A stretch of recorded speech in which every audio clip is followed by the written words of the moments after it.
Welcome to FS-ISAC's podcast, FinCyber Today. I'm Elizabeth Heathfield, Chief Communications Officer at FS-ISAC. Data. It's the raison d'etre of cybersecurity, but also its Achilles heel. The more data we have, the more we have to protect. In this era of big data, we have a tendency towards what Olivier Nautet, CISO of BNP Paribas, calls Infobesity. I spoke to him about how he manages it at one of Europe's largest banks. Thank you so much for being here with us and for joining our board of directors. We're super excited to have you.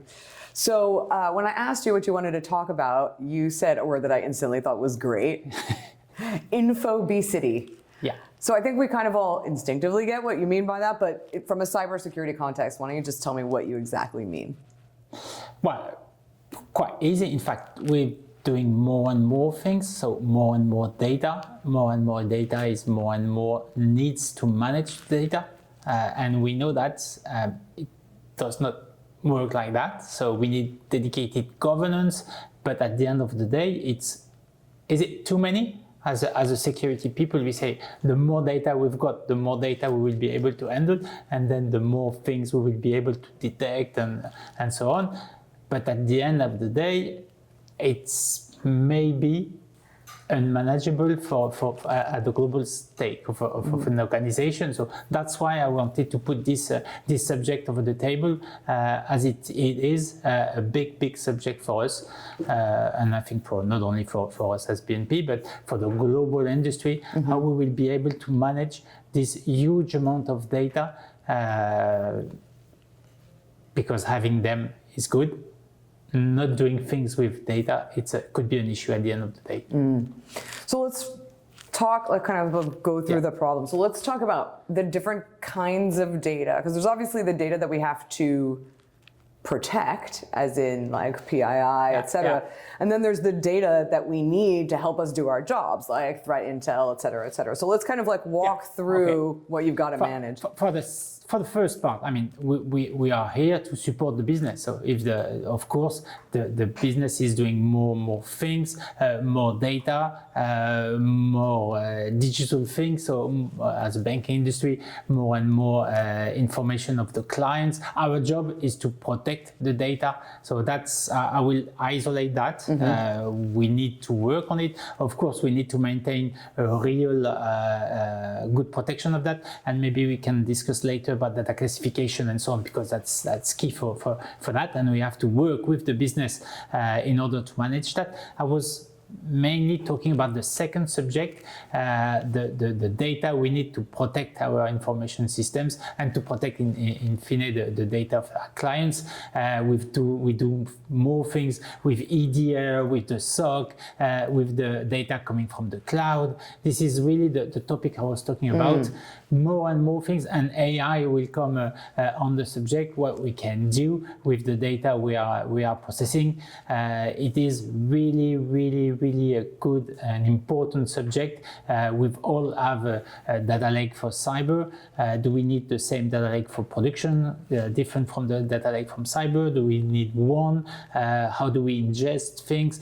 Do we remain, when you're in an hybrid perspective, do you take all the data in the same place, data lake, or do you manage the data within the cloud and then within your on-prem things? That's all the subjects that are on the table now, and we need to work on it. We need to really manage the data. We are all also in the middle of the ESG things. Having more data, it costs a lot. You need electricity, you need everything to manage this data. So this is also something we need to take into account, which, I will be honest, was not in our minds before, and it's come on the table with everything about the ESG things specifically.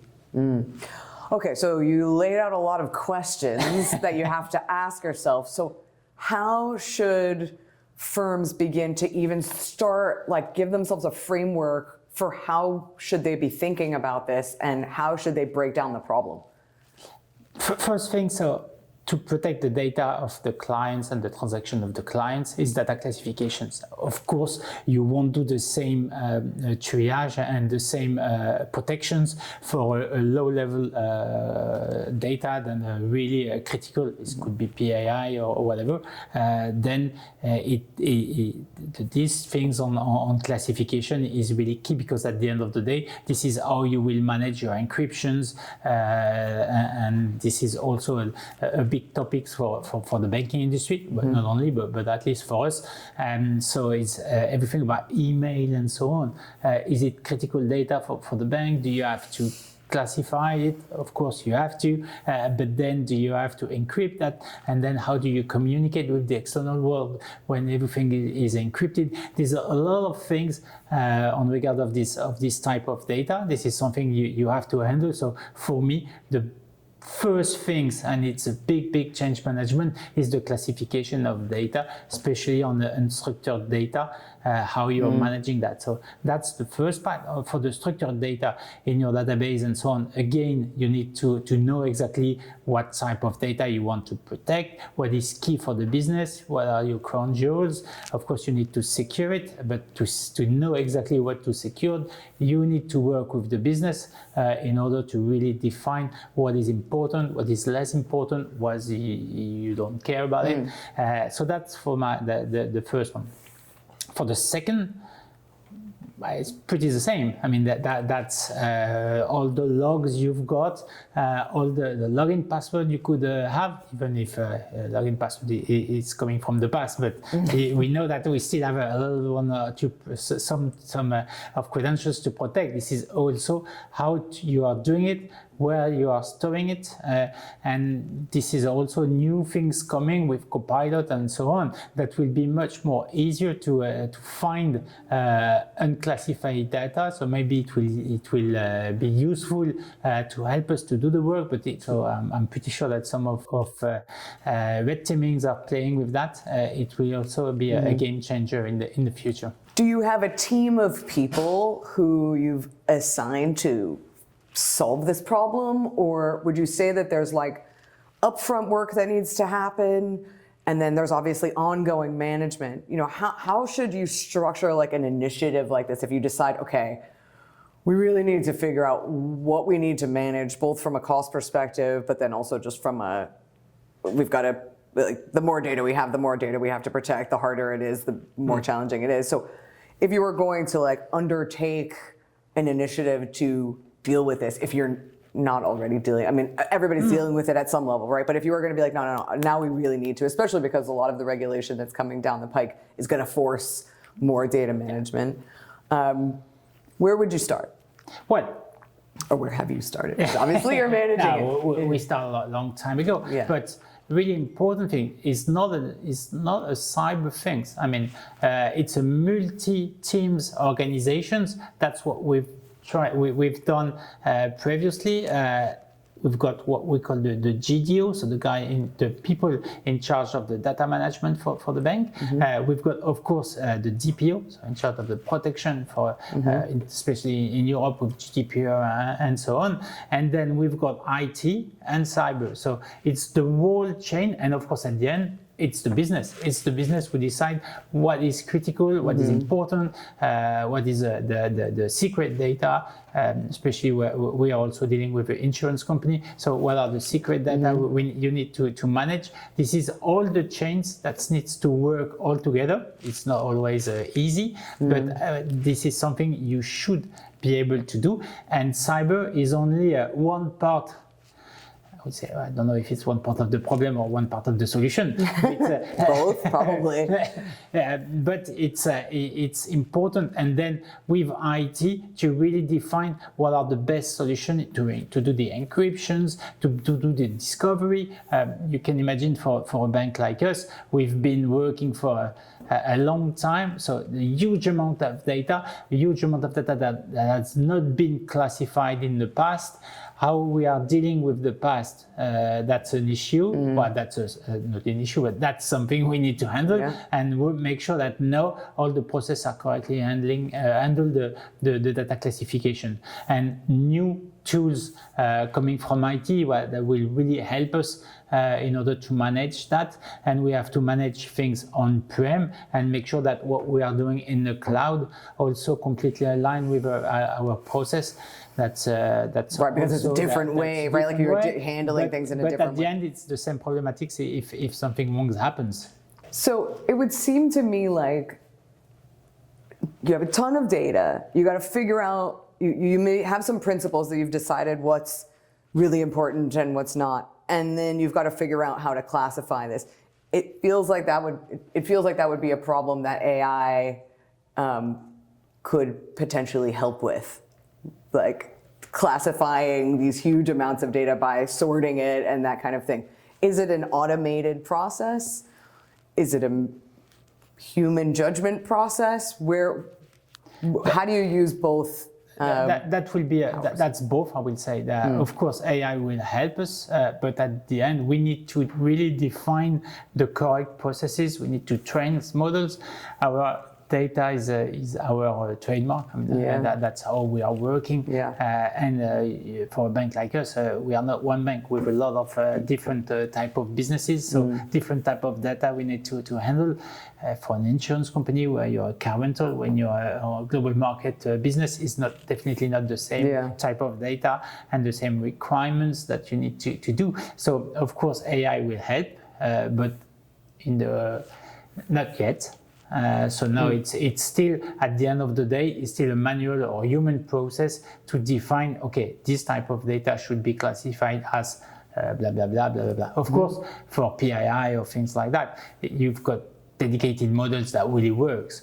But when you operate in a lot of countries, maybe the numbers of the national identity cards is not exactly working the same way in every country. Even in Europe, we are completely not aligned. So sometimes you need to do things by yourself, and any models can manage that yet in order to really onboard the global world, especially when you are talking about personal data.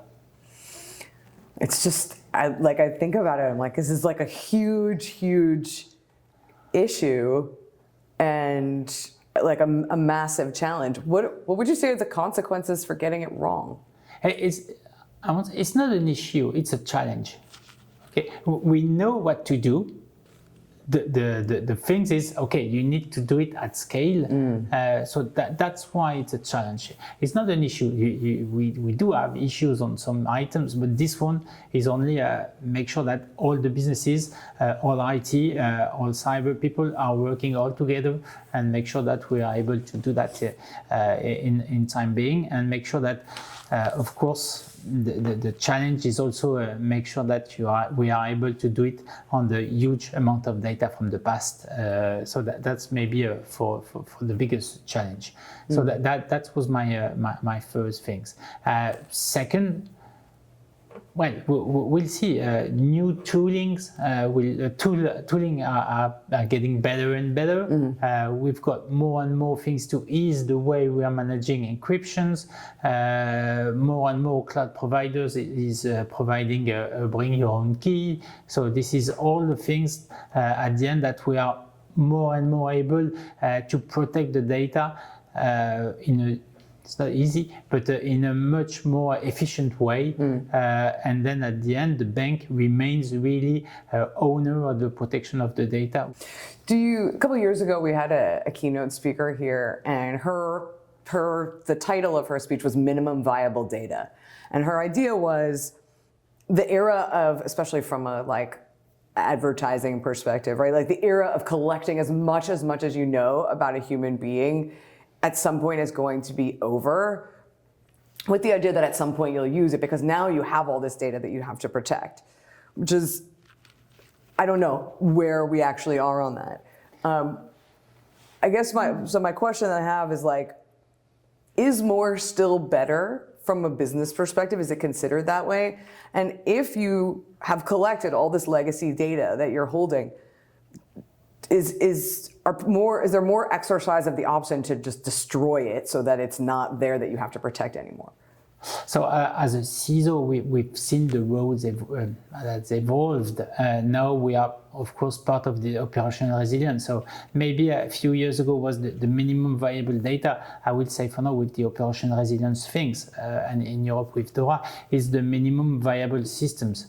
So this is everything you need to ensure that you won't interrupt the business. Could be on your side, could be with the third-party providers, but so it's a little bit much more than the data. Well, it depends what you put in the data, but it's the data, the systems, and the third party you're using to be able to deliver the service, whatever it happens. It's really what the regulation is asking us. So we are dealing with this challenge for now. We're quite advanced at BNP Paribas, but this is something that will evolve also within the time, and make sure that you know exactly what is the minimum viable systems for the bank.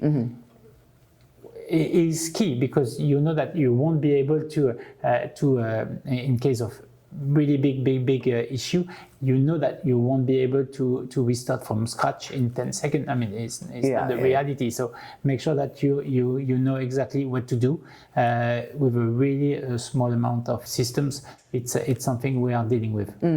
Yes, Jairaj, your colleague, has said to me, bank in a box, right? It's like, how do you know, like, what is this? I think that's kind of what you're referring to, right? Like, what is the minimum thing that you can, so you can operate at least at some level. I guess what I was trying to get at was this legacy data thing, right? Like you've been around for so long and you have so much data and you're so big and there's so much there. When you decide that like this isn't data worth protecting, what do we do with it?